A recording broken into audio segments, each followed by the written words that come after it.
This is Comstock Cemetery in Uncasville, Connecticut. Cemetery's in pretty good shape. Got burials here from the 1800s. There's another portion across the street with more recent things. More recent burials, I should say. This one here is very interesting.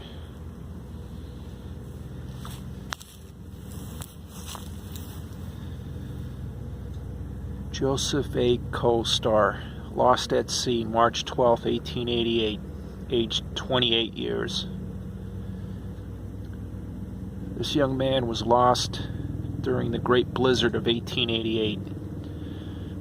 The blizzard killed something like 400 people at least throughout the Northeast, including 200 at sea.